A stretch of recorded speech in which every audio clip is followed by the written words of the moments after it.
CVM News at 7 Headlines Thursday.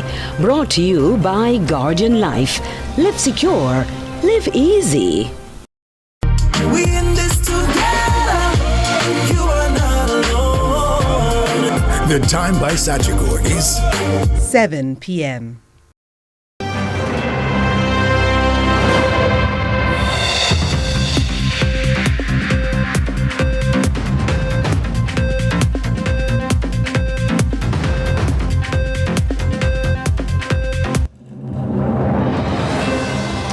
Tonight in CVM News at 7, CVM TV takes over Wakefield Trelawney as we continue to canvass the West in wake of Hurricane Melissa.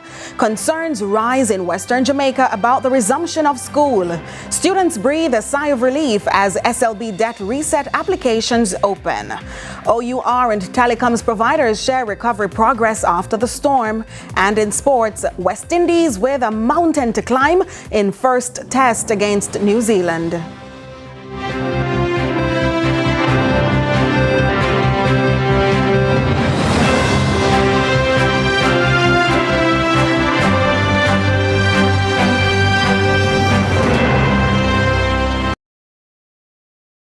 CVM News at 7 Headlines Thursday.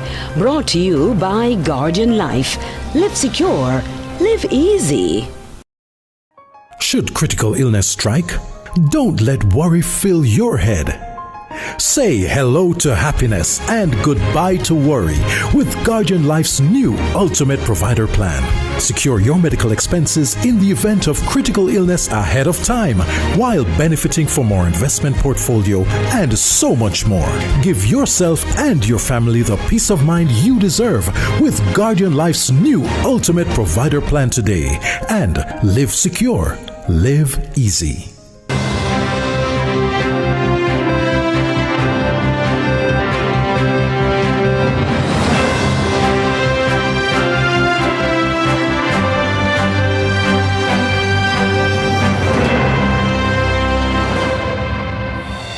From Kingston, Jamaica, this is CVM News at 7 for Thursday, December 4, 2025. I'm Nika Lewis. Thanks for having joined us. We head out west where our colleagues Giovanni Dennis, Amoy Harriet and others are canvassing the views of the locals in Wakefield Trelawney. Gio?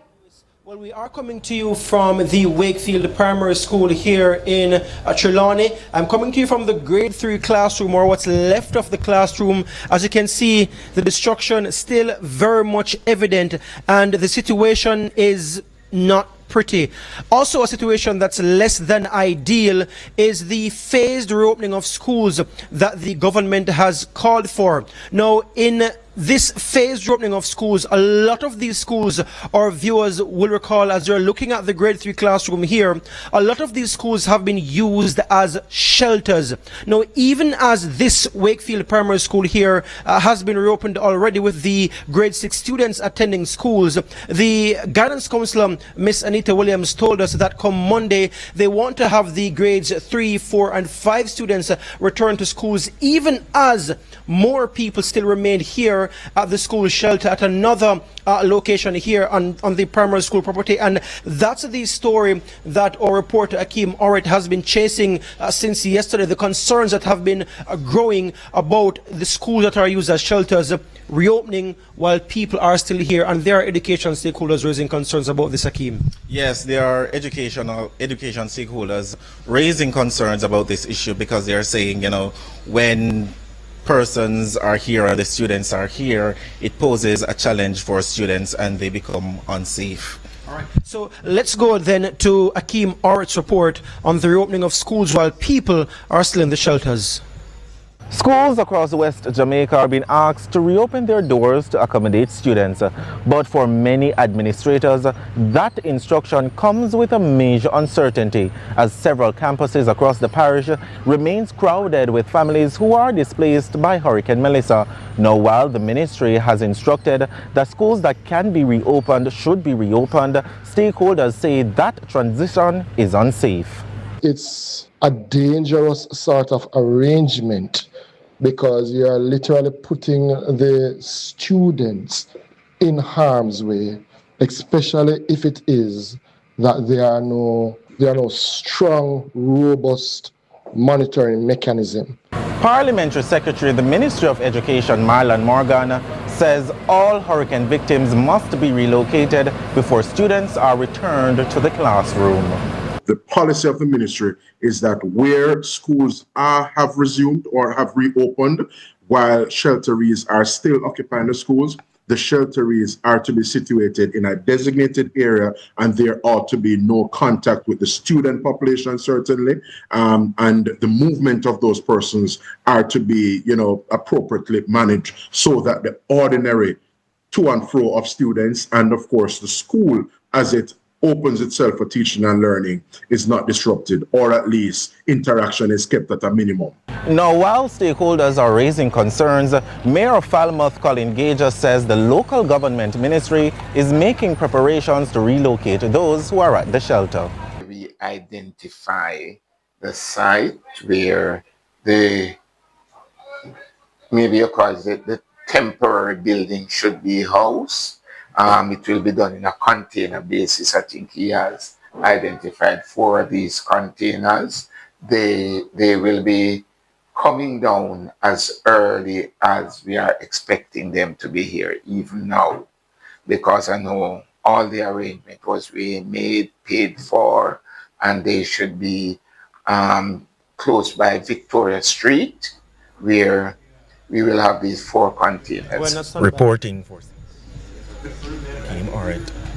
All right, Akeem Orrit there ending that report about the phased reopening of schools and concerns with persons at some of these schools that have been used as shelters still located at the schools. So that's a story that we will continue to monitor. Shifting gears a bit now from education to business, it's been mixed fortunes for business operators here in Trelawney, and our reporter Amoy Harriet has been speaking with business operators in the parish. What have you been learning so far, Amoy? Gio, the last couple of weeks we've been talking about how businesses have been affected by Melissa, but I don't think we were discussing the interesting twofold aspect of it in the sense where there are businesses that are or have suffered extensive damage from Melissa, both infrastructure as well as, customers now being few. But then there are also those who their sales have actually gone up since Melissa, based on the product that they are selling. It's now in demand more than ever. So I want us to hear from those persons in this report that I did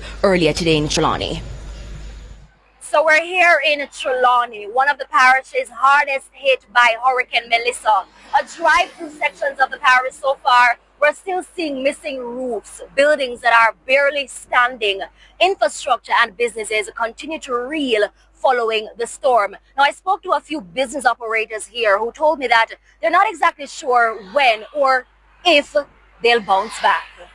Well, since Melissa, basically, we're so over there, so. And then the trees and break down their building the water, so we basically relocate up here, so now, until the water dry up down there, so. Alright, so. And otherwise, we have life, so we have to pick up the pieces and continue, because you can't sit down and wait and say, oh, you're not going to do nothing, because you have to survive. So what has business been like since Melissa? Well, since Melissa, so I'm going slow because we must say most of the hotel in Trelawney closed down because they work on them. So all of the tour bus driver, them, the hotel workers, them, say, well, less money I spend with them because less people have jobs. So like the drivers, them, you say less high drivers, them, like the bus driver, them, because them don't have no tourists that carry them and no hotel work, so say, you don't have that set of people, I just mostly like the truck drivers and when they do the goods delivery and so, they really, I had plans for a lot of business. Only thing we need, like a loan of around $100 million. I've been selling food over 30 years. Business becomes slow on a pace wherein the storm has affected us, in different areas. And only like the roof alone blew up, but people kind of, I think about more food right now. More shelter, you see me? I don't know that Christmas are going to run, but at the end of the day, we have hope. Interestingly, there are some businesses that have instead seen an increase in sales since Melissa. Sell clothes, $500 blouse, pullover, dress, children top, suit. I sell a lot of different kind of something. Before Melissa, you can say I make one little change, but now me I go on. Because people they now no blood, the people they now no clothes, then clothes wet up, wash out, mash up. So me get more sale now, me not lie. Oh, so since Melissa, your sales have actually increased. Increase, yes.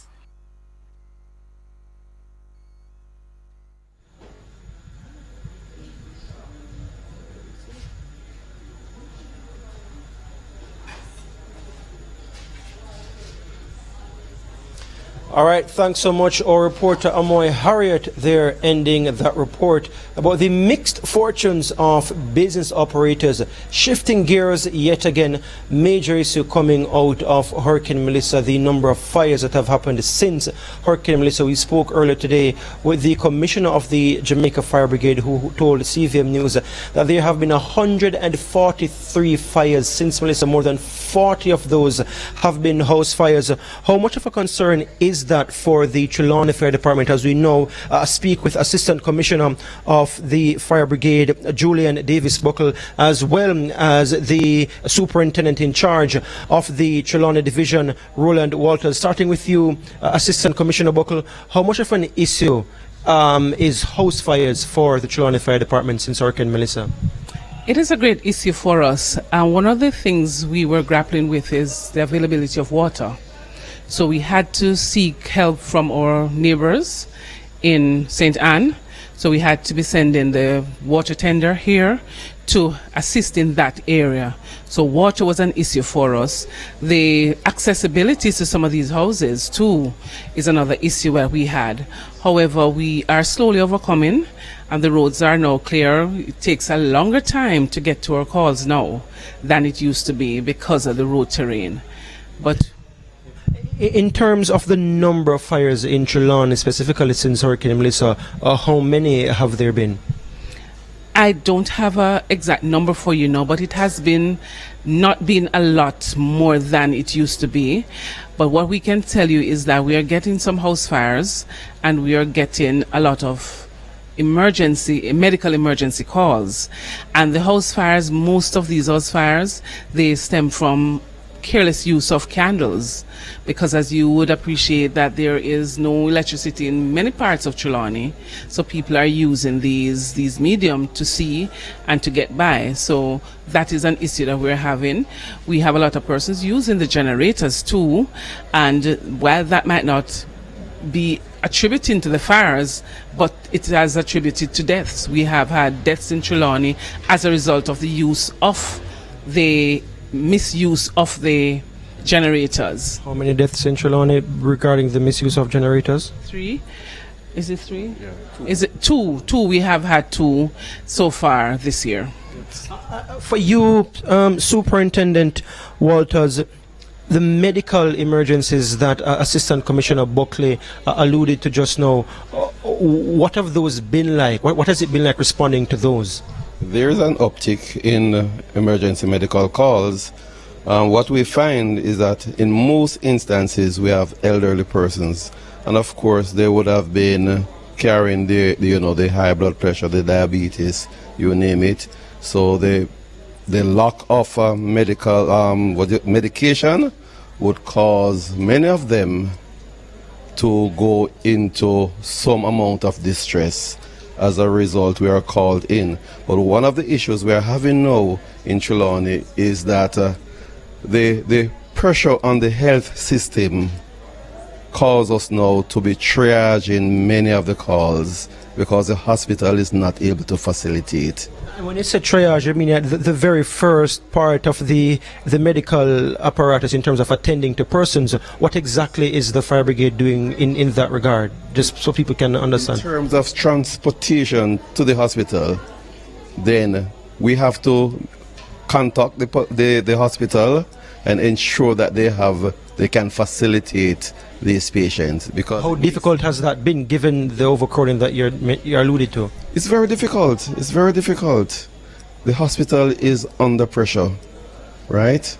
It's very difficult. So we now have to, when we take them to the hospital, many times we have to wait, many times. And the calls, they come in, sometimes we have calls on hold because of the amount, the increase in medical calls that we are seeing. That's an issue that we have to continue to track, but I don't want to ask you any questions out of turn as you're not a medical expert. But the other issue that you can speak to, though, Assistant Commissioner Buckley, is this very real issue that large swathes of the parish remain without electricity, so the use of generators will continue. What's your advice, as I'm a little bit out of time, advice to persons who will be using generators in terms of the safe use of generators? Using a generator, you have to have this placed in an open space. It should not be in any place that is closed up in your home. We advise that you put it on the outside. As long as it's running, it's on the outside and you take it in if after you have shut it off. One of the things that Commissioner Beckford said to us earlier today on CVM was that people say people are TVM generators if them left it outside. It's like a caught between a rock and a hard place. What do they do? I know, but what I suggest to people when I'm faced with that excuse is that, listen, we have to plan our days. You know that after a certain hour of the night, you don't need a generator to run throughout the night while you're sleeping. So you take in the generator when you're asleep and you put it back out in the mornings. And if you mean that you have to chain it to your grill, chain it to your wall, chain it to something. But you just cannot keep it inside. Having fear of theft is not an excuse to take your generator inside, because you might end up dying. And that's just a fact. All right, thanks so much. That was the Assistant Commissioner of the Jamaica Fire Brigade, Julian Davis Buckland. Before her, you heard from Superintendent in charge of the Trelawney Fire Brigade, Roland Walters. That's it from us here at the Wakefield Primary and Infant School in Trelawney, as CVM continues to track Melissa, the aftermath of Hurricane Melissa, as Jamaica continues to rebuild. Our team has been here for the entirety of today from about midday, along with our partners, World Kitchen, Tootsie's and Max Squad, giving out care packages and food to members of the community, hundreds of care packages, and we'll continue to do that. Next week we'll be back in Black River and State.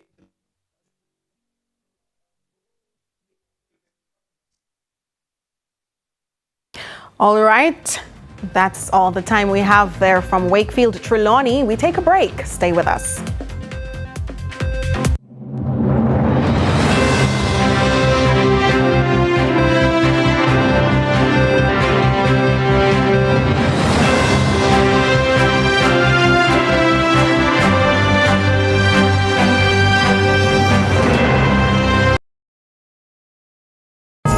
There's something special about our Jamaican people. Even through the toughest of time, you find a reason to smile. And here at Digicel, we take our inspiration from you. That's why we're partnering with every single Jamaican. We're gifting a smile to our brothers and sisters who need it most. So Christmas will look different this year. We're hitting the road, we're reconnecting with our customers, we're gifting a smile, and we're restoring hope. We are relentless, and we will never stop showing up for you.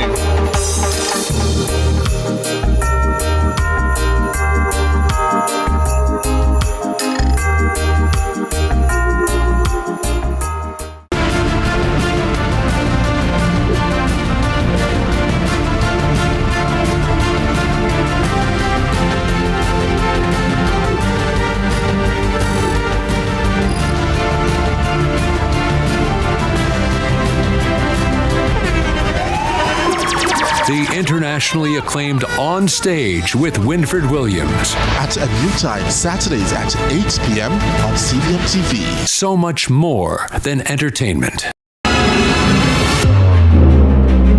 We are back. Yes, we are back. After 37 days, schoolboy football is back, but under different circumstances. Far different circumstances. The confirmed death toll from Hurricane Melissa has climbed to 45. The destruction Hurricane Melissa left in her wake is undeniable.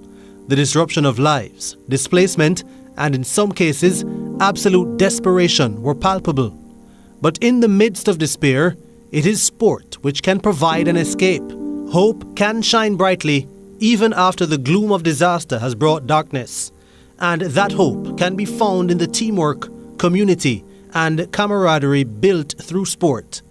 Issa Schoolboy Football is aiming to lift the nation's student athletes and the wider Jamaica out of the perils they face after the storm.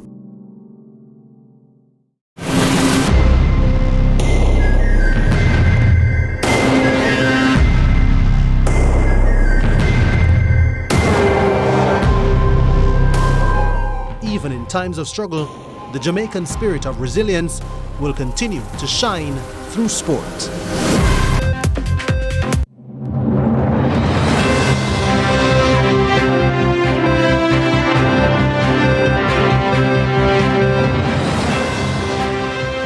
Thanks so much for staying with us.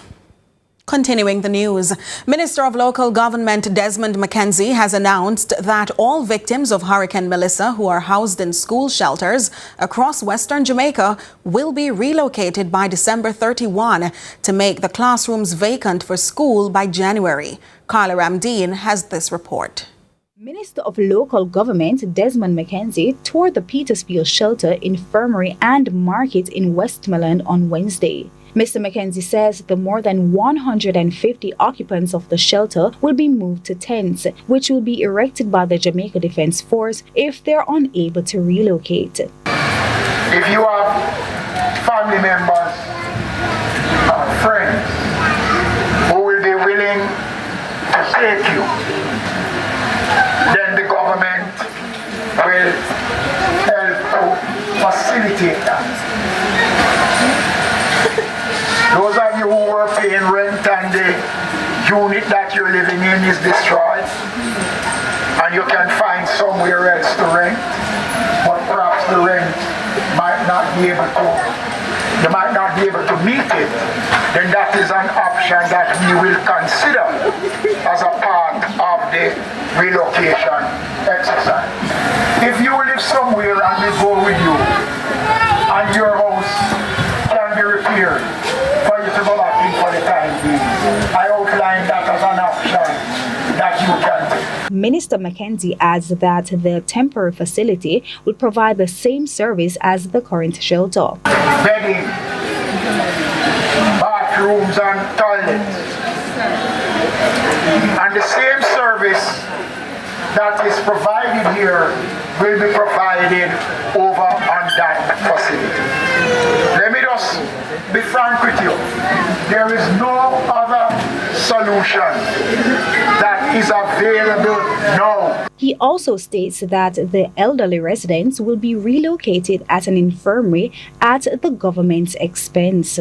Mr. McKenzie says the process will begin today and is appealing to residents to cooperate. I'll be assigning through the SDC and the Ministry of Labour 50 YSEP workers who will commence immediately an assessment of all of you who reside here in the school. The Ministry of Labour, the SDC, ADPEM, and the Municipal Cooperation.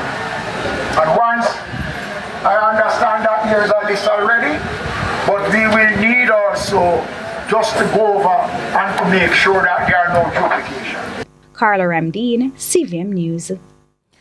Thousands of students who have loans with the Students' Loan Bureau are breathing a sigh of relief this evening as applications are now open for the SLB's Debt Reset Program. The announcement was made at Wednesday's post-cabinet media briefing by Finance Minister Fayval Williams, who says the program is an election promise that the government was able to maintain despite Hurricane Melissa. As Amoy Harriet now reports, other initiatives were also announced. For most of Wednesday, attempts to access the Students' Loan Bureau's website were nearly impossible, an indication perhaps of the increased traffic to the platform following an announcement that the application portal for the Debt Reset Program has opened and will remain open until April 30, 2026. Nikisha Walsh is Executive Director at the Bureau. What it will do, it will allow the students to clear their arrears by SLB offering a 50% waiver on your interest arrears, 100% waiver on your charges, and 100% waiver on your insurance fees. And the student will be able to close this within 5 months. As for students who have been consistent with their loan repayments, we will be giving $100,000 to be applied on all of those students' loan accounts. So currently, as I said before, we have 8,890 students, and come next week, 100,000 will be applied to their account. This is about encourage them for continue to be, good customers. Once you are in the debt reset program and after a year, if you continue to become current, the SLB also offers a 2% interest reduction in your interest rate. Additionally, SLB says it will be introducing initiatives to assist its students who were severely affected by Melissa, namely those in St. Elizabeth, Westmoreland, Hanover, St. James, and Trelawney, starting next week. For the students that are in school, we are going to give them a $60,000 grant in aid to support their post-Melissa efforts. And for those who are in repayment, we are giving a 3-month deferment on their account from November 2025 to January 2026. Now, the question is, what about those who are not in the 5 parishes? And, they may be impacted. We already assessed that situation, and what we're doing, we're ascertaining funds from our account to ensure that beneficiaries outside of these parishes, we can support them. But this is to be done on a case-by-case basis. The Bureau, now about 54 years old, has helped more than 350,000 Jamaicans finance their education with loans totaling some $65 billion. But Finance Minister Favour Williams says that's just the start, noting that more changes are coming to improve how SLB operates and the conditions attached to its loans. Those days in which you could not get your loan balance and you had to think about getting in a taxi to get a student loan and try to get that, those days are over. I know that many persons have called for us to look at repayment relative to the salaries that students are earning. That is the next door that we are going to open. Amoy Harriot reporting for CVM News. Regional Operations Manager at the National Solid Waste Management Authority's Western Office, Jermaine Jones, is again appealing to residents to be mindful of proper separation of waste, especially since the passage of Hurricane Melissa disrupted the daily routine of garbage collection. Druselle Mills has the details. It's been almost 2 months since the passage of Hurricane Melissa. Jamaica is still in the recovery process and improper garbage disposal is at a high.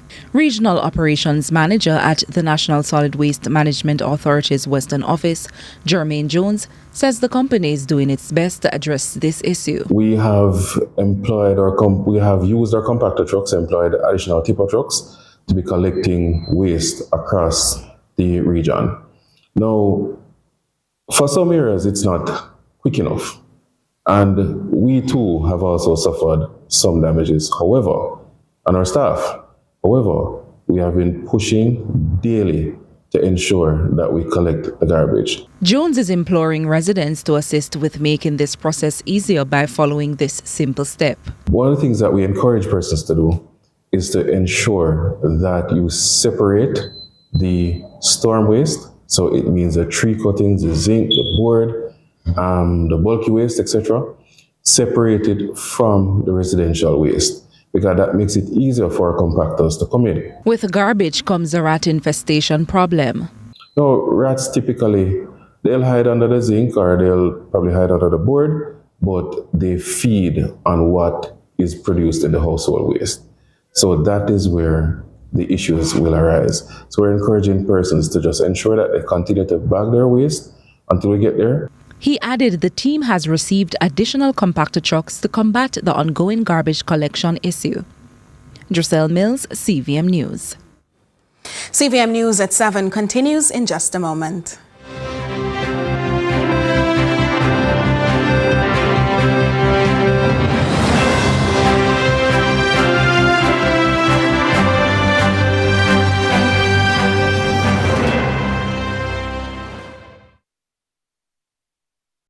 The following is brought to you by the Office of the Prime Minister. Jamaica, we are rebuilding together. The government is mobilized, field hospitals are open, roads are clearing, and aid is reaching every corner.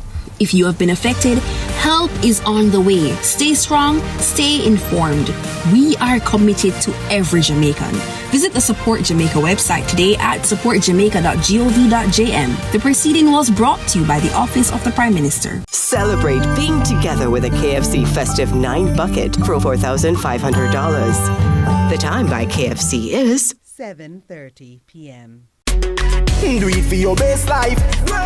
Go check your HIV status. So keep your life trending, no pretending. Me I tell yourself do it for you, do it for you. Every time you are link with a condom. Coulda husband, coulda wife, coulda be a random. Condom connect and protect your profile. Be your own fan. Do it for your best life. Do it for your best life. Don't put yourself at risk. Condom connect every time. Do it for your best life. Every dream conquered is another dream game. I land and I fly again like a jet plane. Headed straight in your direction. 'Cause I'm wiser, one step closer. I'm winning 'cause I work so hard. And the music keeps on playing, and the people them I say we are my show tonight. Oh, what a feeling! Don't stop dreaming. Keep on believing in the power of the feeling. Whatever you want, take a chance. Song in your heart, step in your dance. You got a spark, don't fit it dark, shine your lights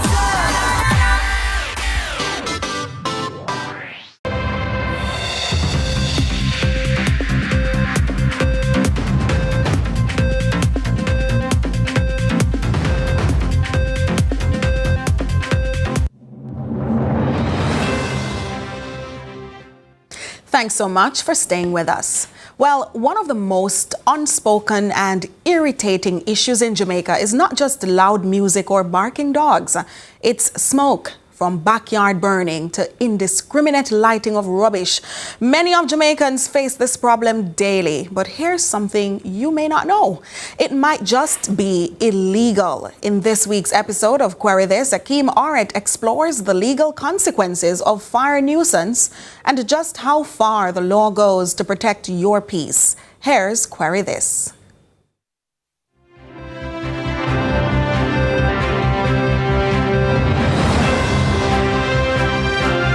Have you ever washed your clothes, hung them out, and then your neighbor decides to light a fire? Or worse, smoke starts creeping through your window. It's a situation many Jamaicans complained about, but very few know that they actually have legal recourse. Attorney at law and partner at the Grant, Henry and Rooms law firm Christopher Henry breaks down the legislation that deals with this problem. There is an act preventing the burning of fires unless authorized, and there is the common law, which is the rule in Rylands and Fletcher, which speaks to the nuisance of noxious items escaping from one piece of land to the next piece of land, and smoke and fire, etc., are considered noxious things. So though I think that governs the civil side of things, and then, as you would know, the statute in relation to the nuisance of the burning would govern the criminal or prosecutorial side of things. Henry explains that nuisance fires aren't just an inconvenience, they can trigger serious health complications, especially for children and the elderly. It comes with its own health hazards.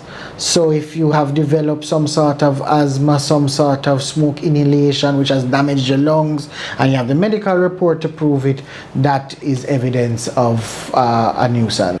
And if you were still wondering whether it carries legal implications, it does. Under the Public Nuisance Act, there are clear provisions that address unauthorized burning. Persons can sue the person who created the fire, who established the fire. Persons can be charged if the fire has damaged something, for example, it has damaged a neighboring property, a neighboring building, etc., under destruction of property, malicious destruction, etc. But if the person themselves have been hurt by the smoke, etc., you can always sue. And then if it was a malicious lighting of a fire, you would expect that you could be charged for offenses against the person. Now, while the smoke continues to rise from your neighbor's backyard, Attorney Henry is sending a strong warning. The whole lighting of fires, smoke, etc., it is a huge problem plaguing Jamaica. I would like to ask everyone that we do have a right to a clean environment. We do have a right to clean air. Please, please temper yourself from lighting fires. I know sometimes it's the easiest way to get rid of garden rubbish, etc., but the health risks and the problems it creates is not worth the cleaning up of your own yard. In fact, it is almost selfish to just light a fire simply to clean up the debris that has been garnered from cleaning up your yard. So we'd ask not to light those fires, or you can actually face the full penalty of the law, and it might end up costing you. So the next time smoke fills your home or your fresh laundry, remember, it's not just annoying. It could be a breach of the law. If you believe you're affected by fire nuisance, you can make a formal report and possibly seek legal remedy. That's it for this edition of Query This.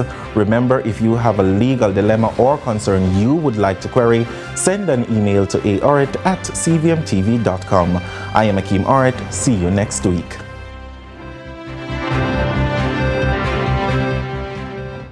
In international news now, Donald Trump is widening his threats across Latin America, warning that any country linked to the drug trade could be subject to attack. The U.S. president's comments come as his country maintains a significant military presence in the Caribbean and as the White House ramps up its warnings to Venezuela. More from DW News.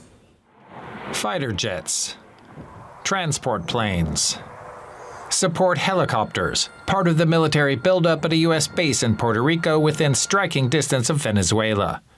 15,000 U.S. soldiers are now stationed in the region.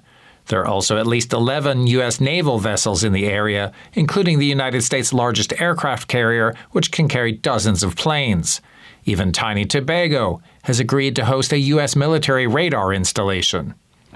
Trump has authorized covert intelligence operations in Venezuela and threatened airstrikes on alleged drug cartels there. Sources say that during a call he told Venezuela's president to leave the country. Nobody wants to go into the water anymore. Sorry. On social media, Trump warned that the airspace above and surrounding Venezuela is to be closed in its entirety. Venezuelan President Nicolas Maduro has remained defiant. We want peace, but peace with sovereignty, peace with equality, peace with freedom. We do not want a slave's peace. And with that, we take a break. Sports is next.